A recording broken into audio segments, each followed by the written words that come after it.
Okay, well, let's go. Anything you want to... Mike, Lindy talked when she was there about stepping into her celestial body, if I understood her correctly. She talked about her new body, I guess, in heaven, or spiritual body. Yeah. I guess with each day. And I was just kind of curious about that and your experience or thoughts on that. And the other thing, I guess, we talked last week, we touched a bit on control versus lordship, and that really is what I really thought about that more and more. Such a huge difference that so you want to give God control over your life, but it's no, you want lordship because that prevents the creativity, I guess, within you and you going out and flowing in Him. Maybe you could talk about that for a moment. Because all the way it's like, God, I give you everything, control. And that's what we're trying to look at. Tell me to do this, tell me to do that, like a robot. It's not all like that. Yeah, I think in terms of the issue of that, He wants to work with us in relationship, in cooperation, in partnership.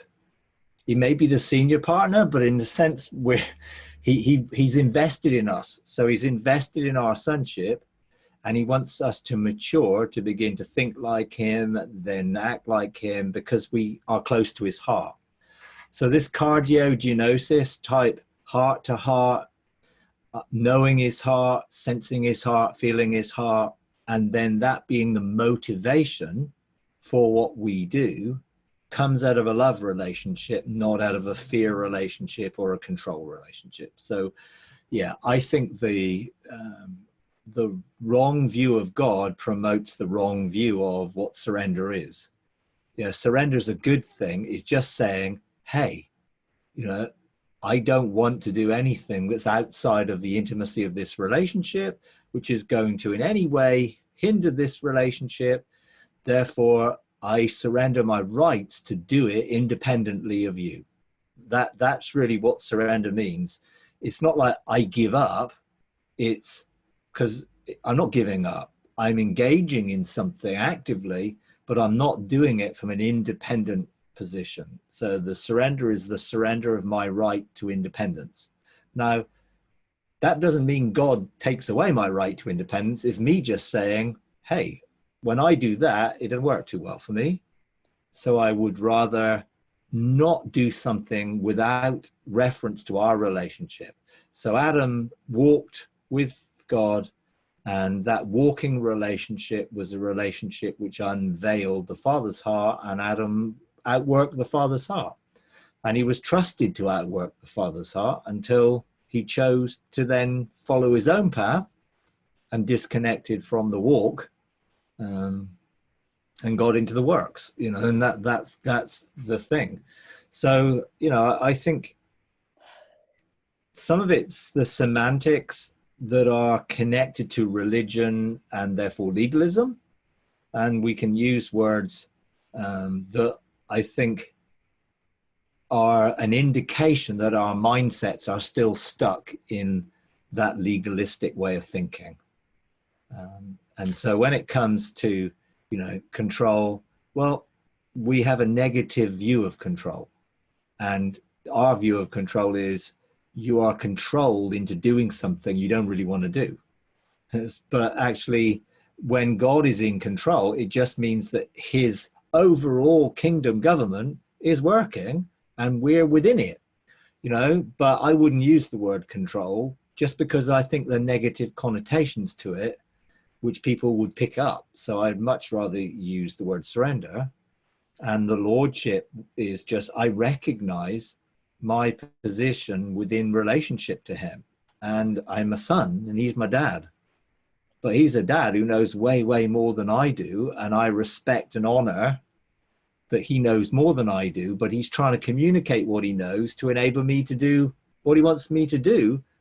But what He wants me to do is do that as a son, not as a slave, a steward, or in any way as a fixed, rigid, you've got to do it this way.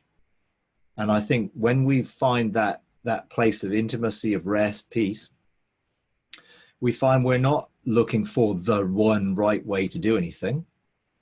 we're just expressing what we know to be the Father's heart in a creative way, which aligns to how he made us.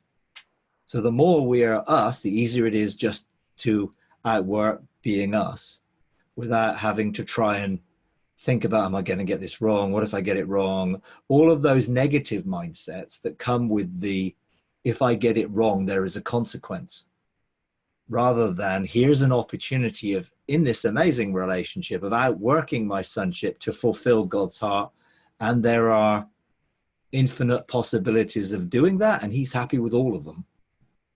You know, and if I'm happy with all of them, then it takes all the stress of, I've got to get it right. I've got to get it right. Or I mustn't get it wrong. You know, and for most people, that means they don't do anything because they're afraid of getting it wrong. Or when they do something, they're not free to do it in a way which expresses themselves. They're always looking for the rigid way of doing it, which means they're safe. So you look at the law, and the law had all sorts of ceremonial and civil and legal things within it. But because they were so afraid of getting the law wrong, they put all these other boundaries around the law to make sure they didn't get it wrong, which was their legalistic outworking of their own law-based system, because they developed the system, came through Moses, the law came through Moses, but even that wasn't enough for them to feel safe from this angry God who demanded stuff from them as they thought. And so they put a whole lot of other restrictions around. So the law might say, well, you can't walk more than, you know, a mile on a Sabbath or whatever. Oh, well, if we put 10 miles, then we'll guarantee not to do the 1 mile. So no one is allowed to do any walking at all, basically. Or, you know, it's that type of thing. You know, so if you sort of look at it that perspective, often people are looking for the right way because then they feel safer. And that is not creative.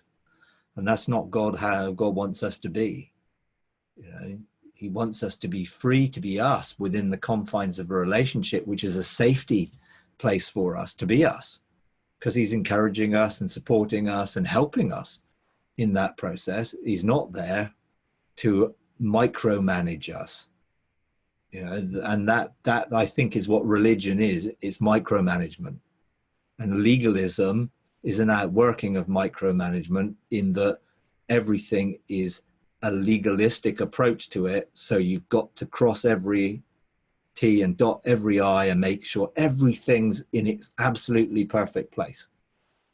And that's really just not what God's like. So, you know, I think the more we come into intimacy and know the heart of the Father, the more free we get. You know, and we're not free to do anything we might want to do from the soul's perspective in independence, but we're free to do anything which is in alignment with the heart of God, which should be our heart when we're close to him. You know, when I'm close to his heart, why would I want to do anything that contradicts what I know his heart is? Because I know his heart for me is going to be wanting the best, and for creation itself wanting the best. And all those mindsets contradict the view of God, you know, that we've had in the past, which I think has hindered us being free. You know, so I think that would be my whole perspective on the whole thing of lordship. It's me acknowledging him, not him forcing that on me. And that's the difference. You know, he's not forcing anything on me. I voluntarily surrender to be in that relationship and to see it that way, of a heart-to-heart fellowship type thing. You know, so the celestial body thing, I think, again, it's semantics. Lindy and I are very different in our approaches to things, but we're in very good relationship because we realize that we get to the same place in the end, but we take different routes and we have different ways of expressing it. You know, she would frustrate me no end if I was to talk to her as someone saying, well, how do you do that? Well, I just do it. Well, for me, that just wouldn't work. It was just like, but how do you do it? Well, I don't know. I just do it. I just step into it. I just do it. And she teaches people just to do it. But I want to know how to do it, because some people can't just do it. Now, the people that gravitate around her are people who just go with the flow and do it. Whereas the people sort of gravitate around me are more people who would like to know how and how to explain it, so that those who can't just do it may have a bit more of an insight into things they might do to help them do it. So we have different sorts of approaches, which is fine, because people are different, we're different, but we're really good friends, and when we hang out, we just hang out and stuff happens. We could have come to a conclusion to things. And it's like, how did we get there? I don't know. We were just talking and we ended up getting to there. And we thought, oh, that would be great. Let's do that.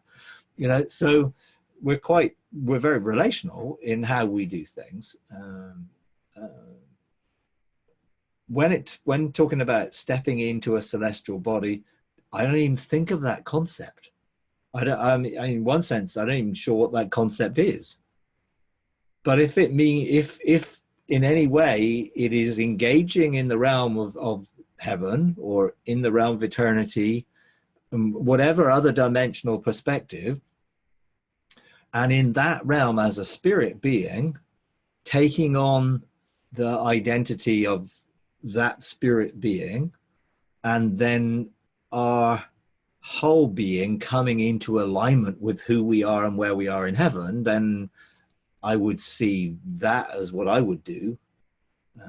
Now, if you're talking about the full perspective that God created us to be, that would be immortal, then the perspective of living in that immortal spiritual state should have an outworking on the physical state. And I think that the more we're in that realm, the more that realm should affect this realm. And therefore, the more that's flowing from that realm into this physical realm through us and in us should have a positive effect in bringing health and wholeness, and so that we take on that immortality. We don't need to die. So, is the celestial body just talking about, is it talking about the resurrection body that Jesus had, which seemingly could be different from the body he had before? Maybe that's sort of part of a celestial. Well, I don't want to die, so I don't particularly want a actual resurrection body, as in I've got to die to get it. So is there a sense where God's design and God's desire that we would be all that we were created to be, and to fully mature in that, will that have an effect on our physical being? Yeah, I think so. And I think the light and everything that our consciousness is supposed to engage with, or has the ability to engage with, all of that, I think, is part of being able to live in multiple realms and function there, and all of them interact. So without actually asking her exactly what she means by celestial body, I'm sort of just extrapolating what I think she could mean, or what there could mean from a celestial body.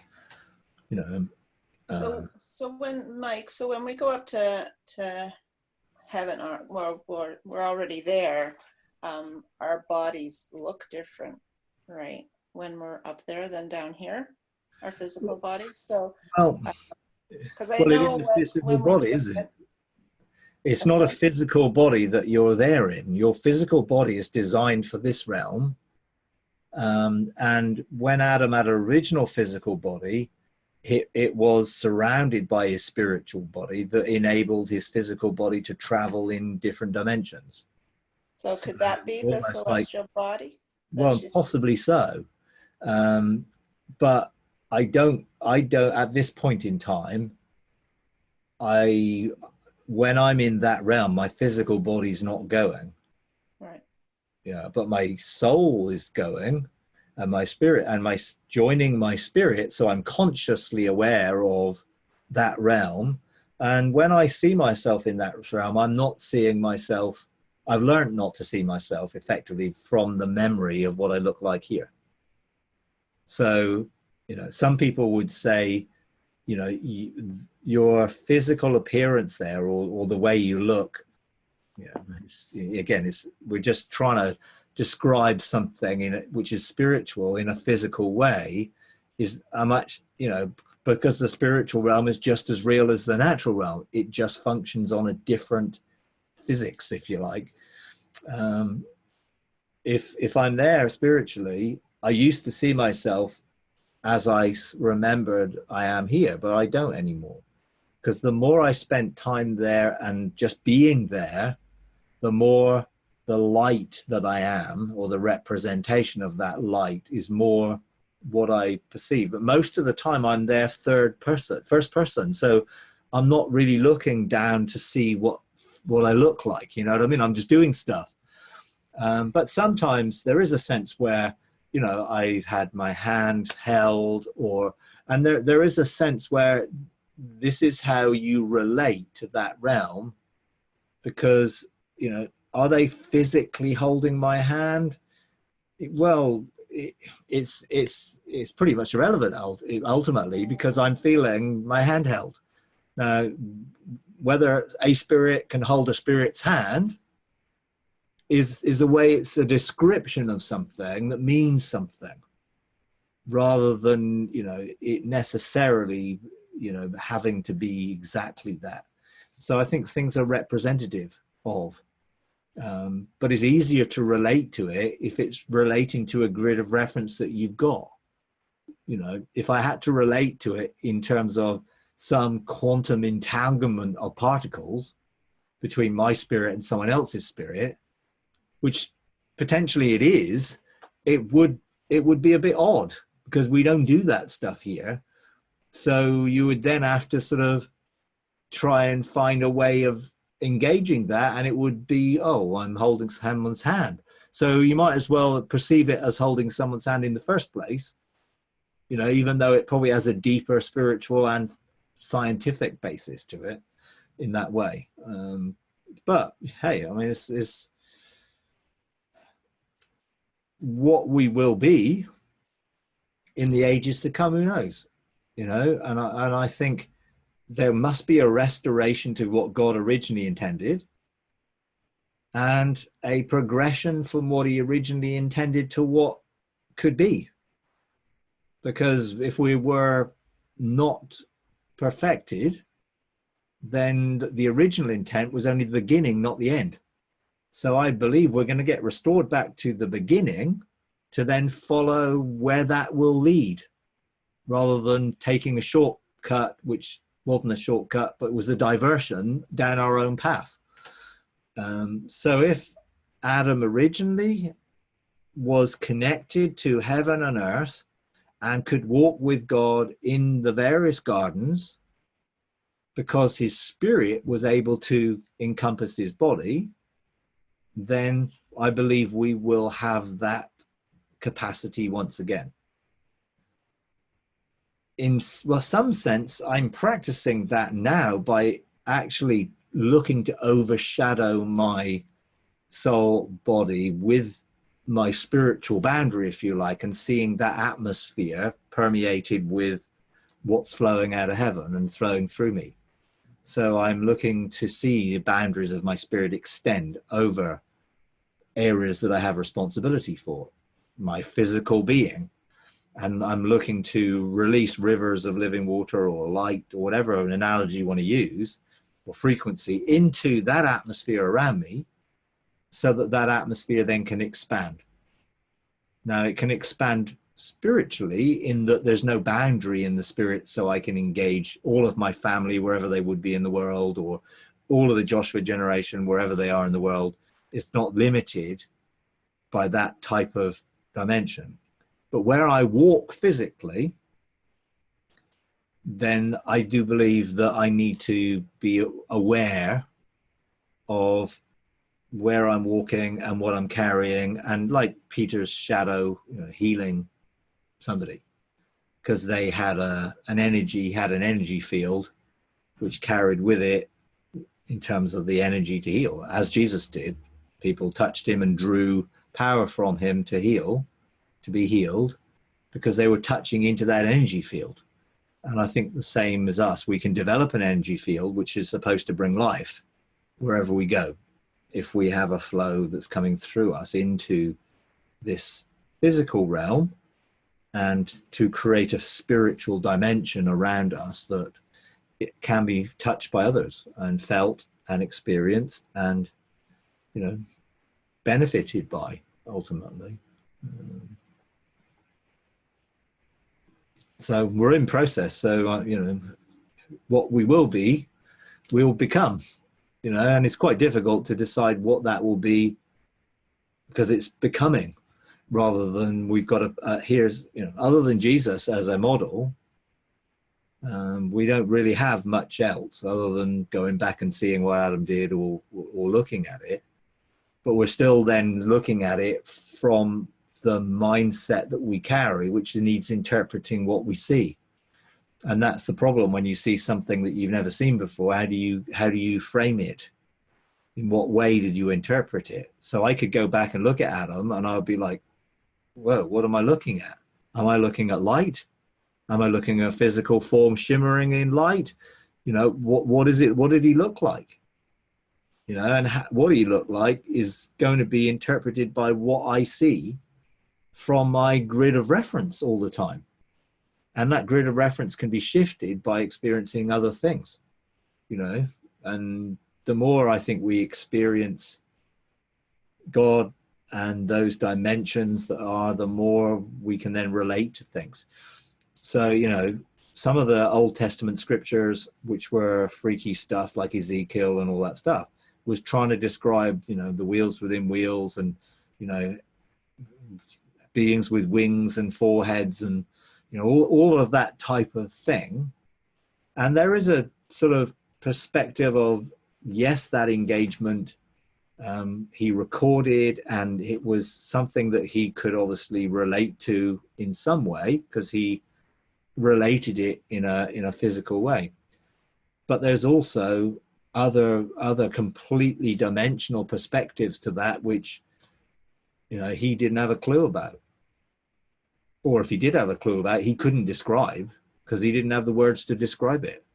So the Merkaba and all of that type of thing of a gateway or a portal or an overlap or an interaction between heaven and earth that opens a portal, or to help us connect to energy, because the wheels within wheels were energy, an energy source, if you like. So the Merkaba enables us to connect to the energy, 0 point energy, which is in the fabric of creation, and draw from it. So we can be energized from what we can't see. Now, how do you get that from the wheels within wheels within wheels and what he described? Quite difficult, because he's trying to describe something in words that you didn't see. So people draw it in all sorts of different ways, and they do their best to describe what they think that he's seeing. But of course, they're only describing what they are seeing from what the words say. So you get all these geometric perspectives, as well as the physical perspective, which also has an interactive meaning with it. And I think the more you begin to engage in the sort of weird stuff of heaven, the more that stuff becomes a little bit more familiar, and the easier it is to interact. And, I don't do a Nancy Cohen Merkaba exercise to draw energy. I do it from my consciousness to activate, drawing the energy I need from a realm which is limitless into this realm, which is limited. So I want to be limitless in this realm from a limitless supply in another realm. And I consciously draw from that. I don't necessarily make the sounds, to activate that, I use my mind to activate it. But my mind and thoughts are frequency that are vibrating. They're just not actually audible, but they still are vibrating frequencies of energy. So I can activate it using my consciousness. I'm not saying that you can't activate it using sound. And when Nancy Cohen did that exercise at the Restoration of All Things conference, it was like people were like line dancing, really. But actually, you know, it had a activating way, because your physical body was interacting and you were making the sounds or frequencies that were going from low to high to take you into a different realm. You know, I just don't do it that way, you know. And actually she doesn't do it that way either. She said, you know, she doesn't actually do the line dancing bit, but she does do the sound bit, you know, because in a sense that works for her, you know. And it worked, you know, it does work. I mean, when I got home after that evening, I was wired. I mean, it was like I was electrified by doing it that way, but I didn't need to be electrified. And so I couldn't go to sleep. So I was like 2 o'clock in the morning, I was at home, like thinking, you know, I could go out and run a marathon or something, but what will be the point? So in the end, I forced myself to go to bed and rested and went and drifted off to sleep. But I didn't need it. You know what I mean? Because I'd come to the end of my day and I'd fulfilled everything I was supposed to do. So, hey, I didn't need that energy then. So, you know, it's not ideal doing an activation exercise at the end of the day when you don't need the energy, you know. So, you know, but I did feel it and I sensed it. And I believe that you can activate and draw. I just do it a different way. You know, but I think all of those things are interactive and ways in which we can engage. So for some, the Merkaba is a chariot that takes them off into other dimensions. And they see it as a chariot. They see it with wheels, and, you know, I've got friends who that's how they see it.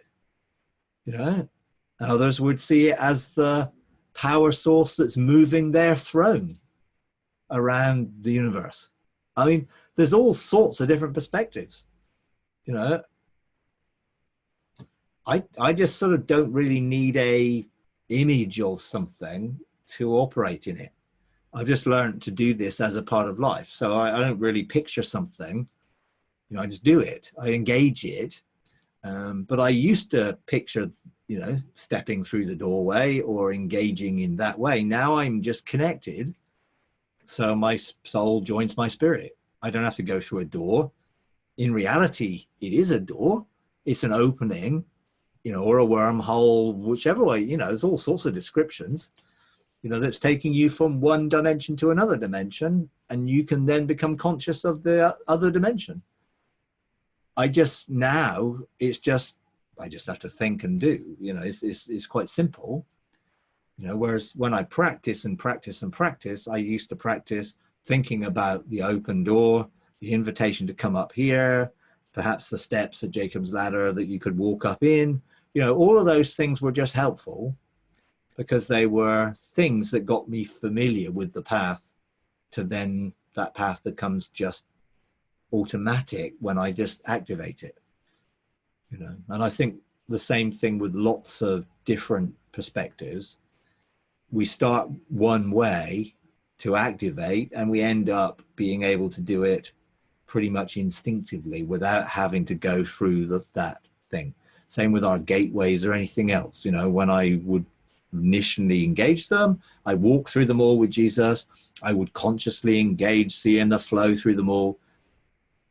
Now it just flows, you know. I don't even have to think about it.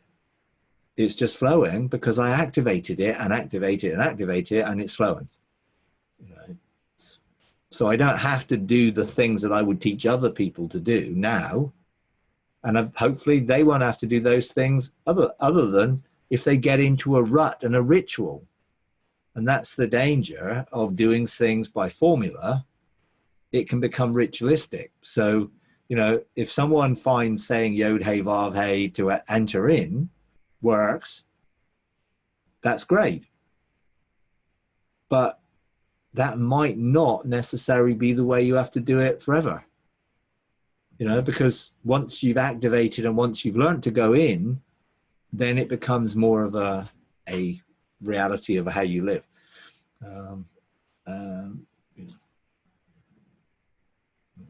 But it's quite difficult when people are all at different stages. So to say, I will be talking like Lindy is, oh, well, just do it, you know, because I can just do it. But I know not a lot of people can't just do it. So it helps to say, hey, picture an open door and a ladder, and by faith, walk through the ladder and go through the open door. Because there's something to connect to, you know. So anyway, here we go.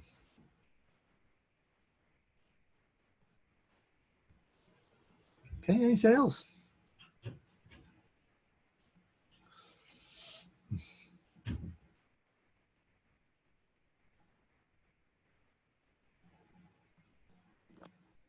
So on the Nest now, they're starting to teach Hebrew lessons so that you can actually speak and know Hebrew. And yeah, and one of my friends, she seems to think that she needs to know Hebrew to enter into heaven and stuff. Okay. Whereas, I mean, for me, I don't need to know Hebrew, Greek, or any other language because God speaks to me in English. Yeah. You know, I don't have an issue with people engaging living letters and all of that. It's just not how I do it. You know, I'm engaging in a face-to-face encounter. I don't want another third party getting in the way as a mediator. And for me, living letters could be a mediator if I'm not engaging God directly.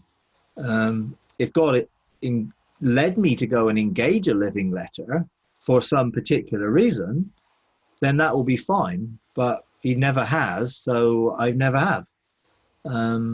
So for me, it's just not something that's part of my life in that way. And, you know, learning Hebrew, to me, is not something I would want to do or feel I would even need to do. Because I'm not Hebrew, and neither is God.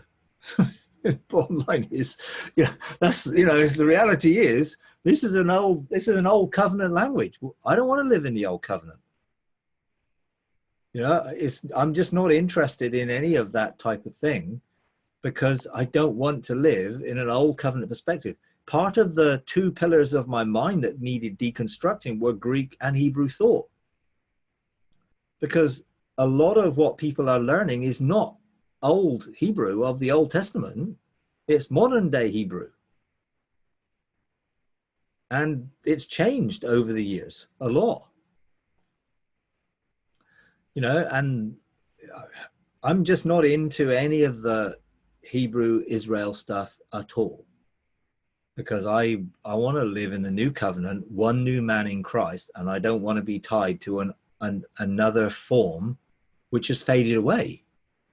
You know, the old covenant is faded away. It's no longer in force. So why would I want to learn the language of the old covenant? Now you could say, well, oh, it's the language of God. Well, I don't think God's got a language other than love.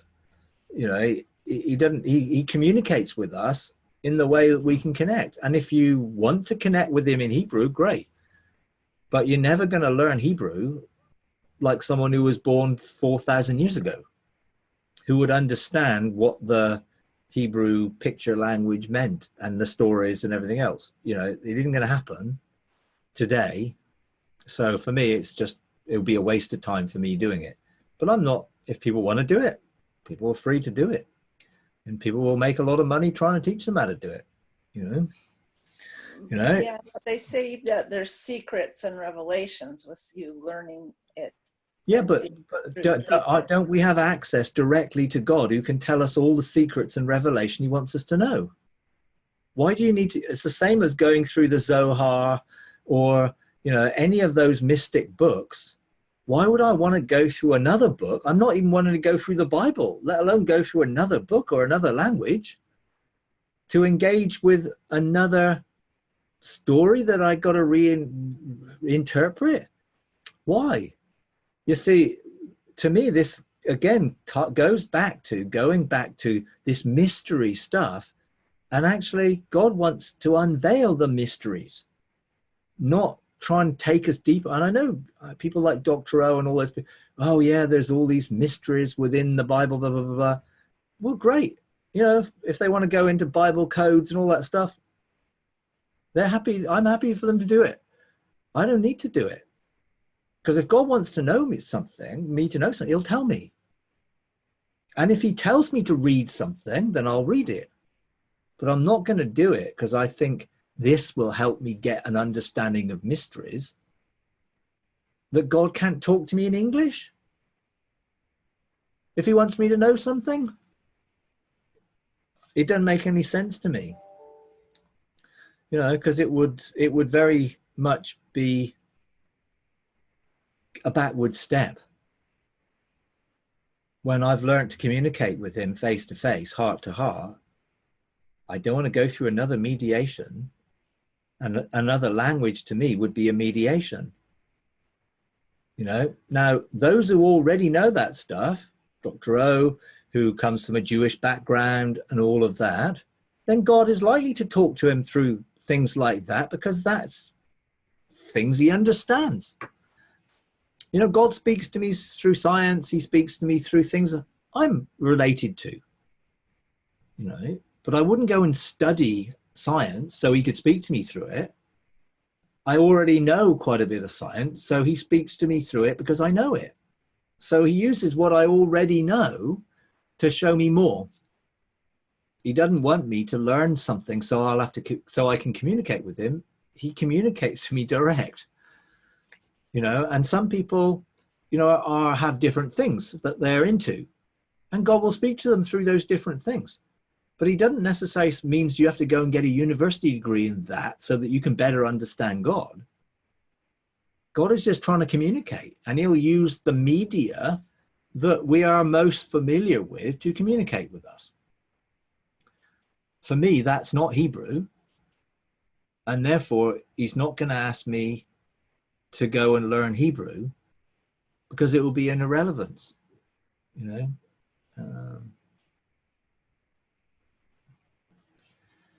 Okay, so he's basically saying, would engaging living letters be the same as engaging wisdom?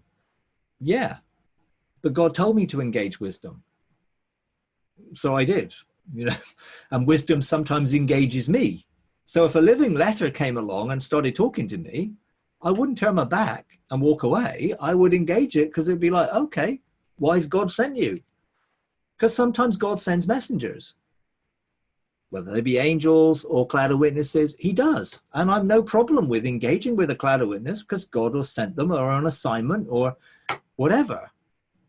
But I wouldn't look to go and engage with one of the cloud of witnesses as a way of engaging God. Primarily, I want to engage God direct. But if he wants to communicate in some other way, I'm very happy for him to do so. But I want to maintain the face-to-face intimacy. You know, it's just, he's never used living letters to me, so I don't have any testimony of it. You know, but when it then gets linked to I need to learn all about Hebrew for those living letters to communicate to me. I don't need to learn all about wisdom for wisdom to communicate to me. Having a relationship with her is great because God designed her to have a relationship with us. And if the living letters are designed to have a relationship with us, that's great.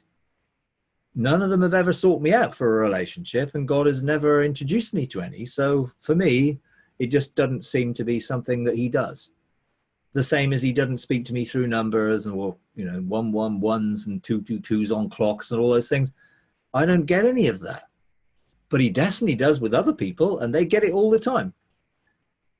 But for me, that isn't something that I relate to because it's never happened. You know, I've never actually seen 111 on a clock face or 222. I've never seen it ever. So it's just not where I am. And I think we all got to be free to be us. And if someone wants to learn Hebrew thinking they're going to find mysteries, well, okay, that's fine. You know, it's going to take them a long time, you know, and, you know, again, you know, when I'm looking at the Old Testament, if God wants to speak to me through the Old Testament, he will, but primarily he doesn't anymore, you know.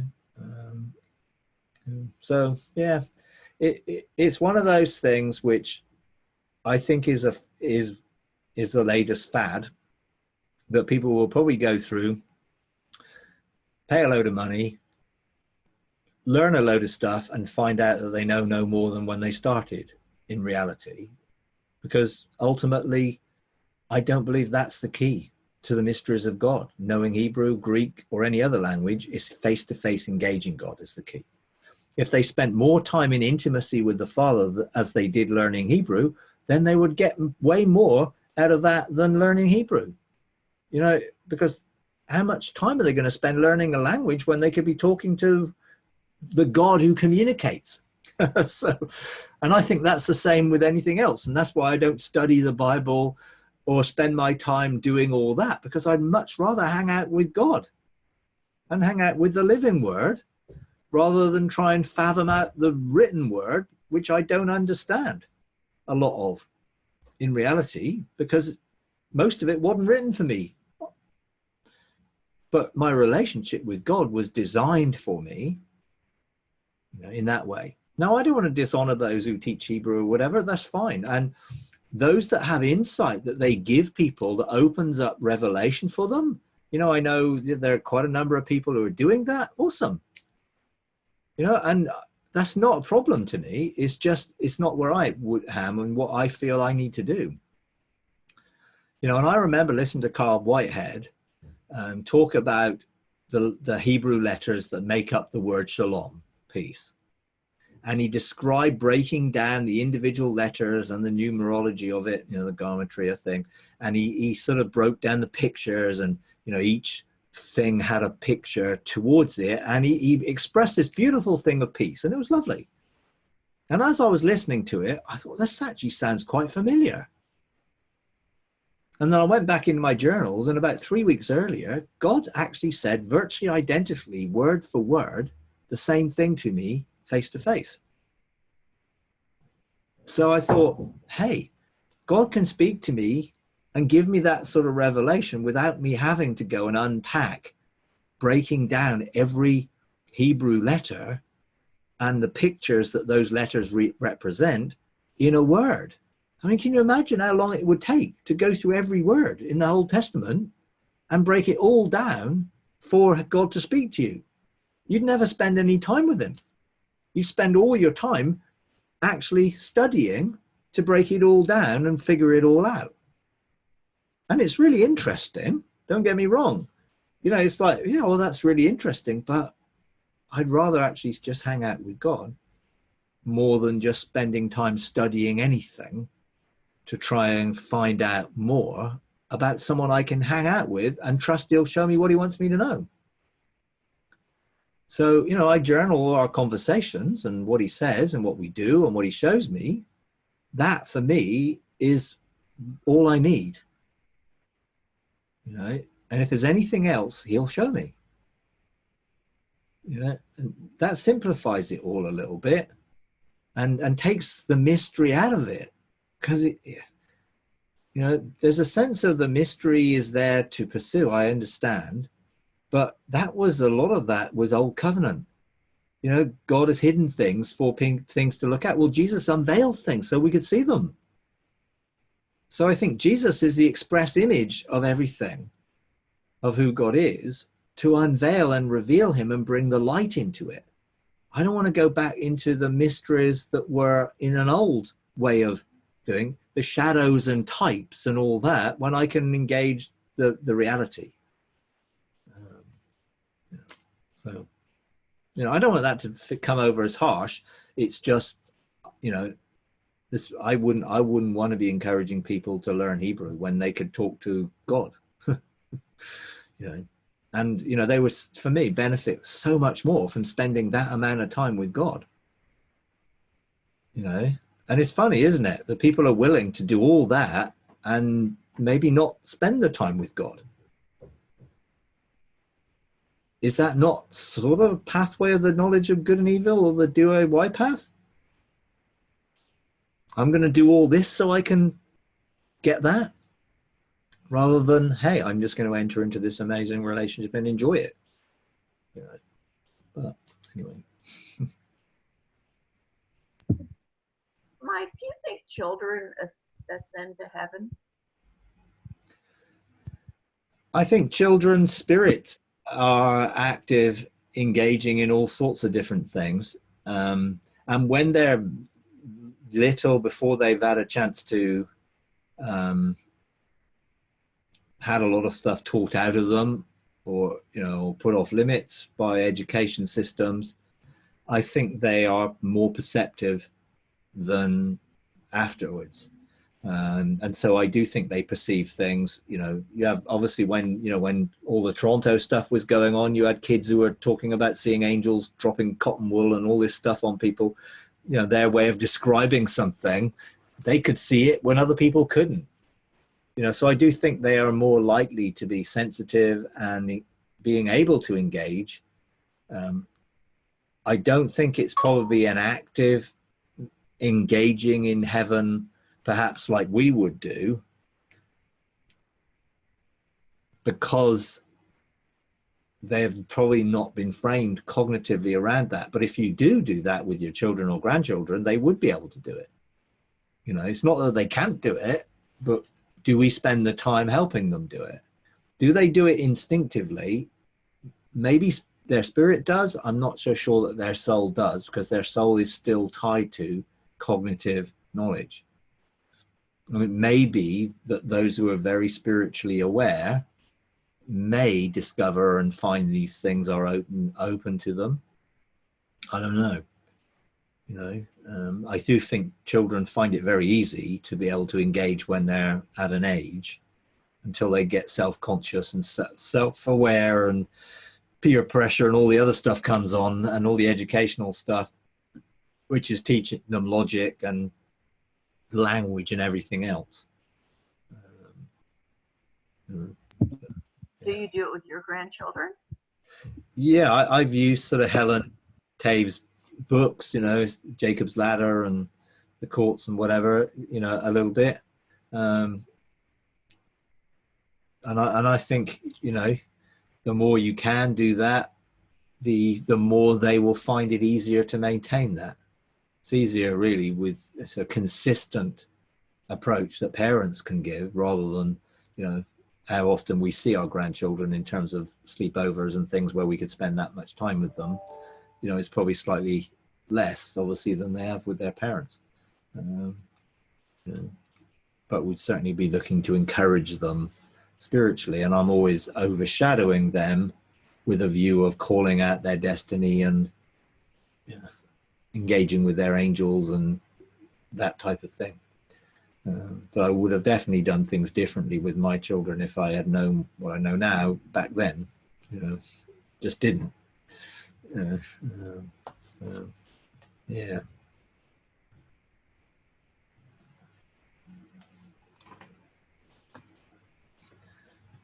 Like, sometimes you use the word resonance. It does not resonate with me. Yeah. Is this the intuitive capacity that we have to discern, or is it a product of the soul, or both? Well, resonance is a musical term, a scientific term, that's really about two different frequencies coming together, where the lower frequency is entrained to a higher frequency, which is what happens with resonance. And that can be very powerful. It can be intuitive in that, as you say, I don't resonate with that. It doesn't sort of connect with me, is what I'm trying to say. And my spirit doesn't vibrate well with that frequency. So you can get some things which are attracting, two forces which attract, and you can get the same things which repel. So, you know, you think of a magnet, and you put the poles together and they repel, or the opposite poles attract.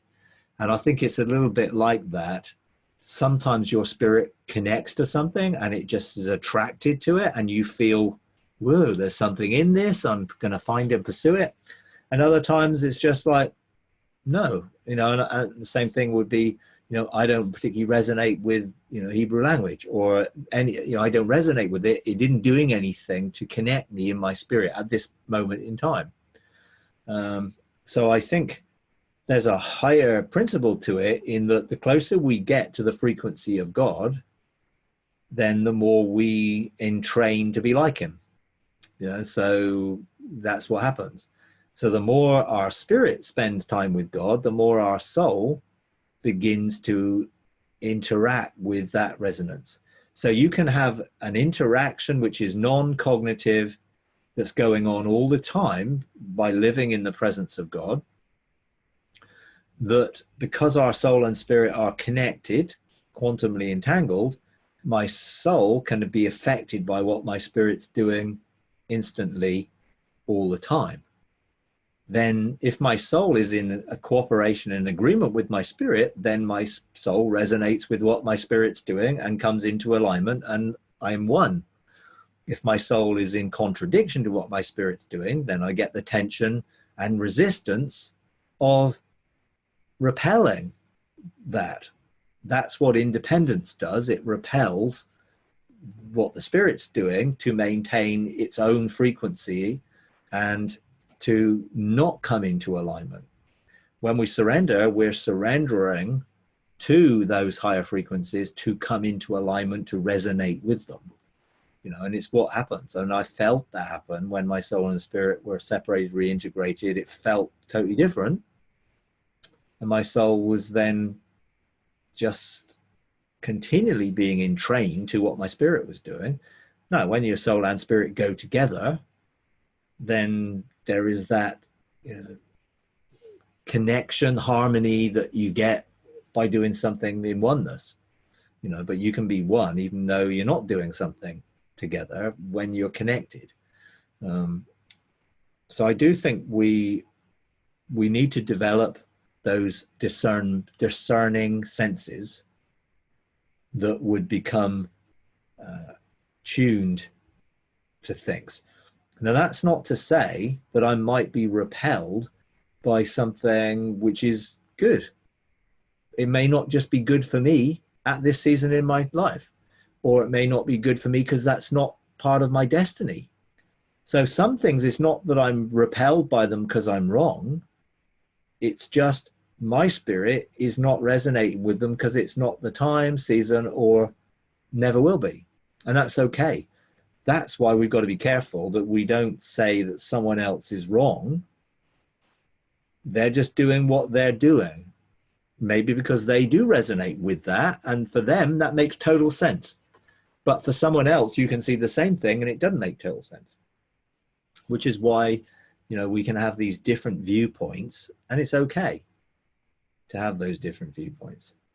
So I want to discern what's right for me in my relationship with God, and be careful that then I don't try and do something which is right for someone else because they're a particular celebrity or they're a particular gift, and they may not be me, or I might never need that. So I don't need to try and be like anybody else. So I want to be discerning to pursue that which is going to enhance who I am and help me to mature and to grow, and not waste time on that which isn't. So sometimes people send things to me and I'm like, not in the slightest bit interested. I'm sure they're thrilled by what they heard or listened to or what they're showing me. I'm just not interested in the slightest because something in me just says, I'm not interested. Other things people send and I'm like, whoa, that's really interesting. Where did that come from? What's that about? And because my spirit and soul are interested because there's something that I connect to in it. And we are on a journey. So it may be that next year I will connect to something different than I'm connecting this year. And that's okay.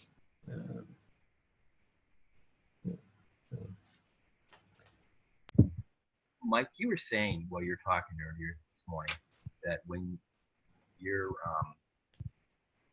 doing things that you're not necessarily looking to see. So are you flowing more in thought and impression?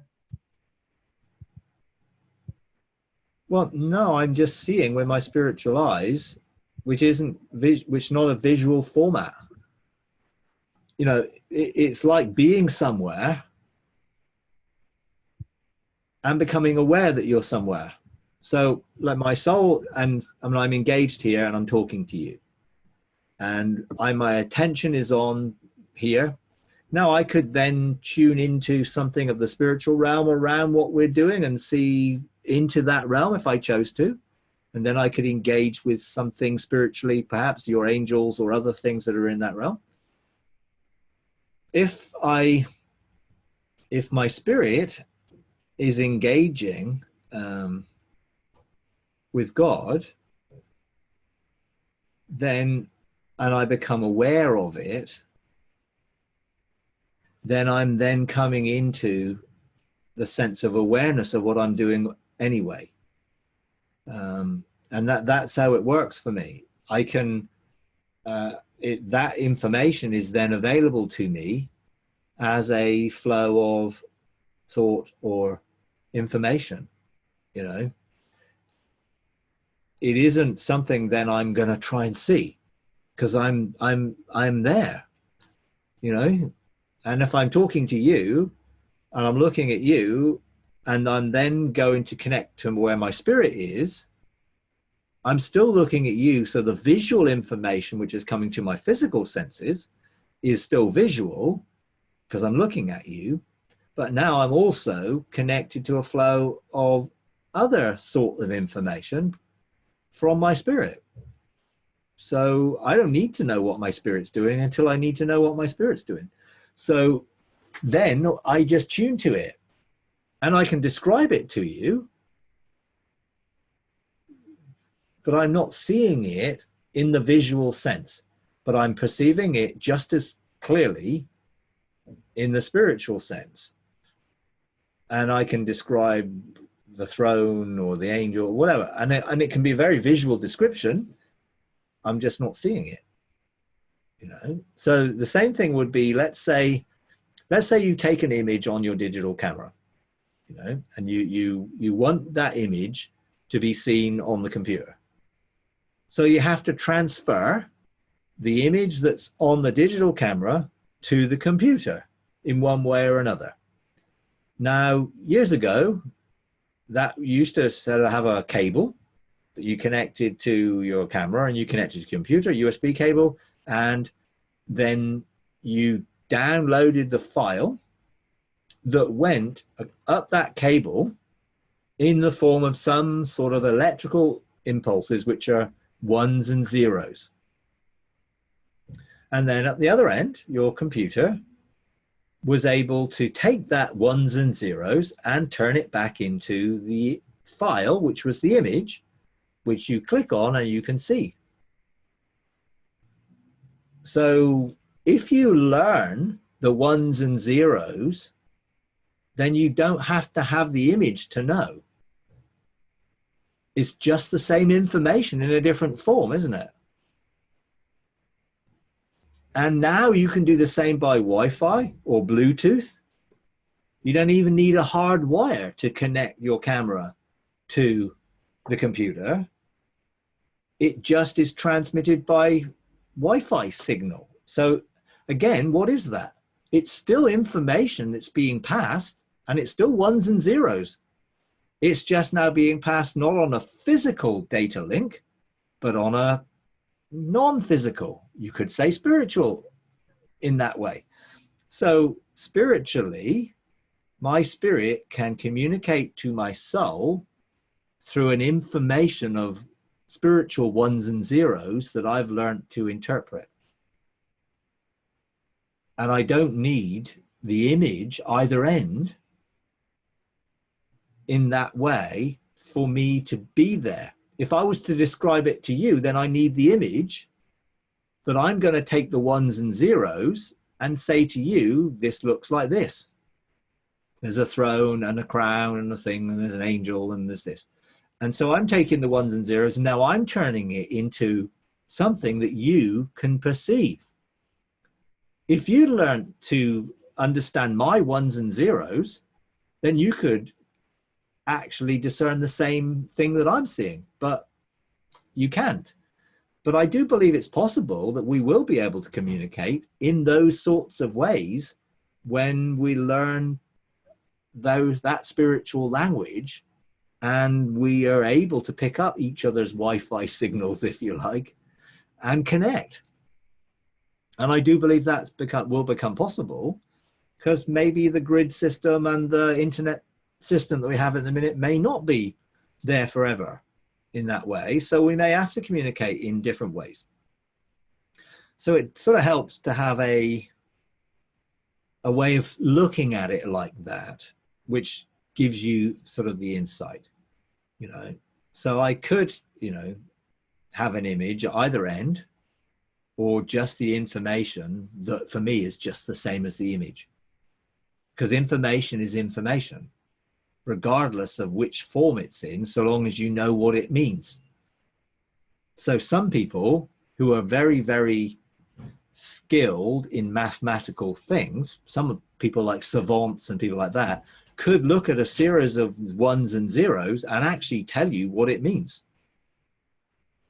I guess computer programmers are seeing a whole pattern of language, which then forms things which is very different from the language that we look at it. It looks gobbledygook, a whole load of terms that we don't understand unless you know the different languages, you know, whatever they are now. I mean, years ago, it used to be BASIC and, you know, Fortran and all sorts of different things that you look at it, and I look at it and think, I have no idea what that means.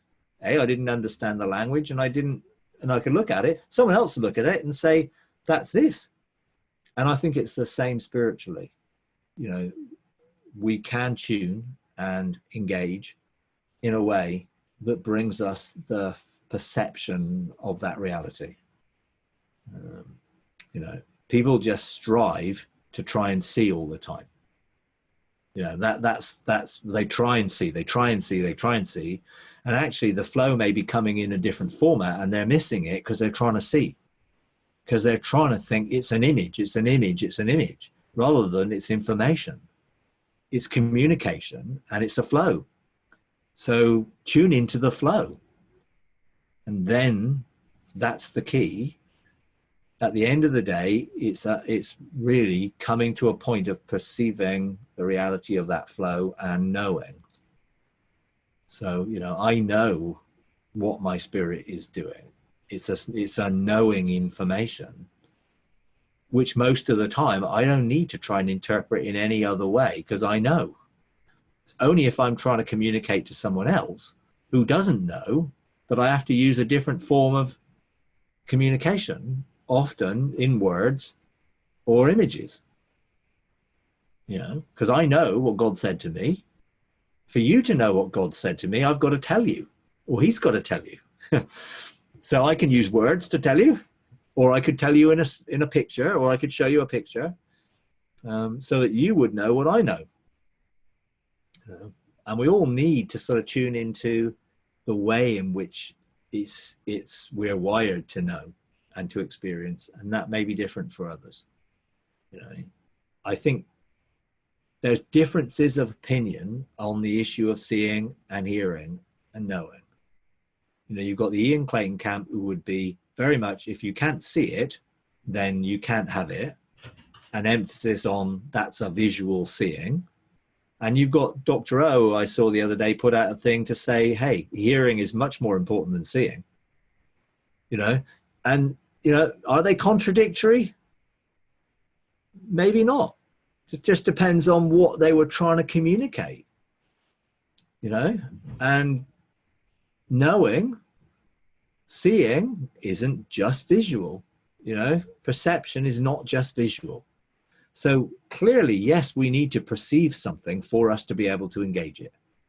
But that doesn't have to be a purely visual image perception. it can be a knowing perception just as powerfully in that sense, and I think it would help people just to relax, and if they just try to be and learn to tune their senses into the flow that God is communicating them with. It's no point tuning into AM if he's communicating on FM band, and that might be the case. People are trying to tune into something that they weren't designed to be able to connect to, and therefore feel frustrated and struggle all the time, rather than just relax, learn to meditate and be mindful and see what comes out of that communication and tune into it and then focus on that.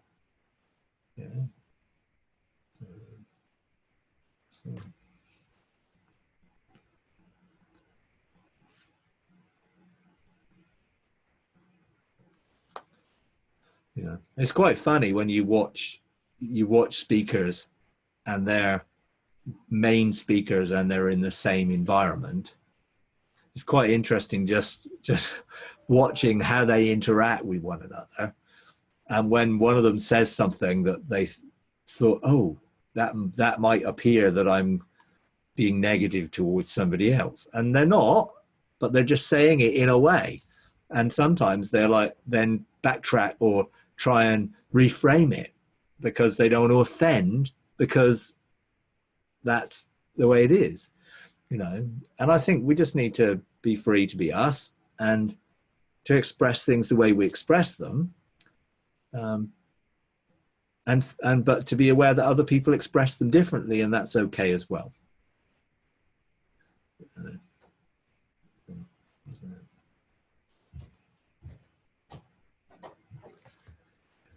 All right.